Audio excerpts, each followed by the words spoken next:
I'm Julia Marie, founder of Leveled Up Living and your host of the Leveled Up Living podcast. I'm here to help you reprogram your subconscious mind, break free from limiting beliefs, and unlock your full potential so you can create your dream life with ease.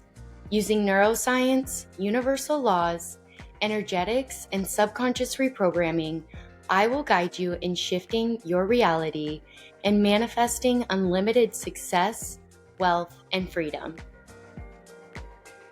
Hi, besties. Welcome back to the Leveled Up Living podcast. I'm so excited to be back and dive into today's episode. Today, we're talking about how the universe is always working in your favor, even when it feels like everything's falling apart.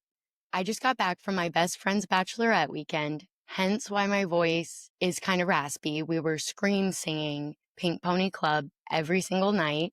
But let me tell you, this trip threw every curveball possible. I honestly should have been freaking out, but instead, I just trusted. And I want to share this experience just in case it's exactly what you need to hear today. So basically, the only way I was going to make it was if I flew in a day early and left a day later. Before the trip even starts, plot twist, my husband finds out the day before I leave that he's also leaving the same day for a work trip that weekend. So we're scrambling to find someone to watch our dog Maggie. And we end up finding this amazing woman on Rover, literally an earth angel. I'm just so happy that we found her. So I drop off Maggie. I fly out Thursday and I land at Chicago O'Hare for my layover. And I've got 2.5 hours to kill. So I'm just kind of bebopping around the airport. And I glance at the screen and I'm like, why are all the flights delayed or canceled? Scattered thunderstorms. Awesome. So I checked my flight, still on time. So I'm sitting at the gate waiting for the plane to pull up. And immediately when the plane pulls up, that screen behind where you board changes to canceled. So I try switching my flights immediately. And then I start helping this girl try to switch her flight too, because it was her daughter's first birthday the next day and she needed to get home. So while I'm doing that, I hear someone say, Julia? And I turn around and it's this guy who grew up in the small town next to mine. We had also been in a wedding together a couple years back. He was the best man. I was the maid of honor. And get this, he's third cousins with my bestie's fiance. Like, what? Talk about a small world. And also, what are the odds I ran into him at one of the biggest airports in the United States? Like, seriously. So anyways, he and his friend were trying to get back from a work trip they took to Canada. They were originally supposed to take the flight to Omaha that had gotten delayed that I switched to and was helping that girl switch to, but they switched to my flight hoping to make it home earlier. So once my original flight got canceled, we kind of thought about it and realized the chances of any planes flying out tonight are probably pretty slim. So they had started talking about renting a car and said that the company they work for would pay for it. And they said, you're more than welcome to come if you want. So then we go down to try to get our bags. We wait in line forever, and then we're told that it'll take at least 2 to 3 hours to get our bags. So we said, fuck it. We're going to drive through the night and cross our fingers the bags will get to our final destination the next day. I just had this gut feeling like this is the move. It's now or never, bags or no bags. Let's fucking go. So we hit the road. We drive all night. I got dropped off at 5 a.m. at the hotel where my mom and sister were. We were literally running on vibes and caffeine at that point. So I get into the hotel and I'm just triple checking.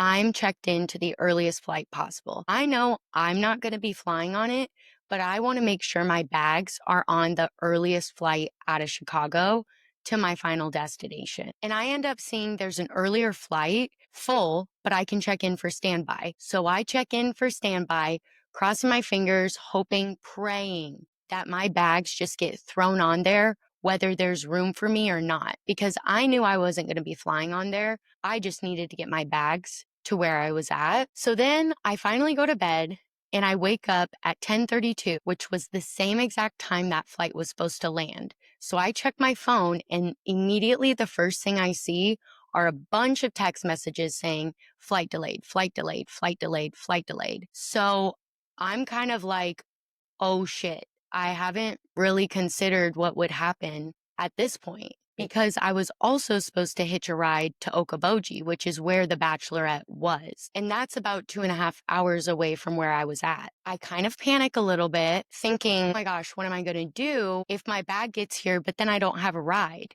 Then light bulb goes off. I can just rent a car. So then finally at 11:30, I get a notification that my bags will arrive before I do because there wasn't enough room for standby on that first flight, but my bags made it. So I'm like screaming, jumping. I'm so excited. And I text my ride. I say, I'm not going to be able to make it, but I'm going to rent a car. I'm going to get there. Don't you worry. So also, this is a side note.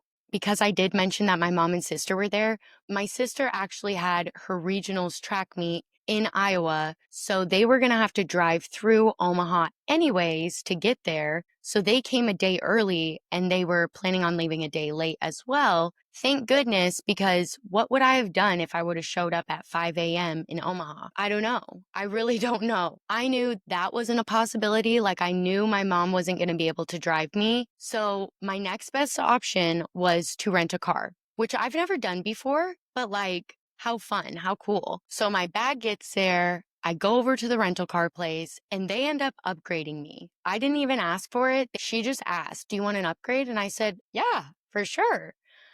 And they sent me on my way. I get on the road and I'm only about an hour and a half behind the rest of the girls. So, as I like to say, I was just a little fashionably late. All of that to say that even when there are multiple obstacles getting thrown at you, where there's a will, there's a way. If you just keep looking for the next best action step to take, instead of spiraling about what went wrong or fearing the unknown, chances are you are going to find a way to get to the place you want to be at. When all of these obstacles kept coming up, I knew in my heart and soul that somehow, some way, I was going to get there. There wasn't any doubt in my mind that I would miss this weekend. I was not about to miss my best friend's bachelorette party. I knew that the universe was on my side and I trusted that it was conspiring in my favor, whether I could see that or not. I made sure none of the obstacles affected my mood. I just kept focusing on what it would feel like when I was finally reunited with my bestie and could celebrate her getting married to the love of her life. If you have a goal that you've been working at and there are obstacles that keep coming up, ask yourself if you really want it. If the answer is fuck yes, then look for the next best action step to take. The universe is always conspiring in your favor, even when you don't realize it. Like, how easy would it have been for me to stay in Chicago and totally give up on going and just go home? Probably pretty easy. But you will never get to your next level if you only do things when it's easy or convenient for you. Life is going to throw detours at you. You can either panic or you can pivot.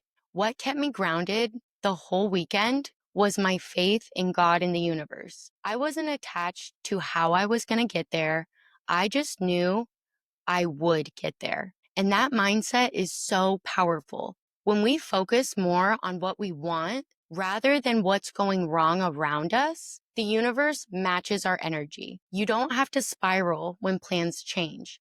You just have to ask yourself, what's the next best action step I can take right now? What is this moment teaching me? How can I stay aligned with the outcome I desire, even if the path looks messy?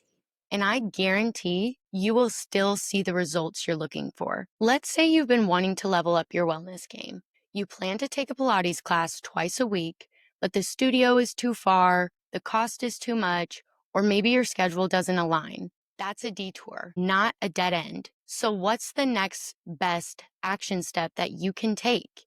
Can you find a free YouTube video and commit to showing up for yourself at home? You don't need everything to be perfect to start moving that needle. The universe sees your effort.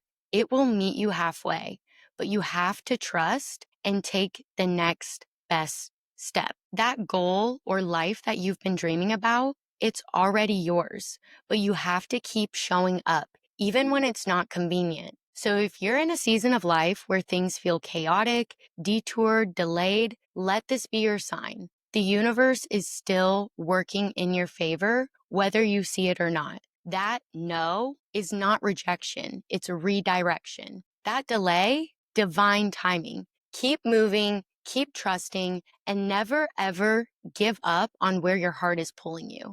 If you've been loving these episodes, please, please, please leave a rate and review or share it with a friend who needs a reminder that their path is unfolding exactly as it should. And don't forget to follow me on Instagram at _leveledUpLiving. I hope you have the best week ever. I will catch you in next week's episode.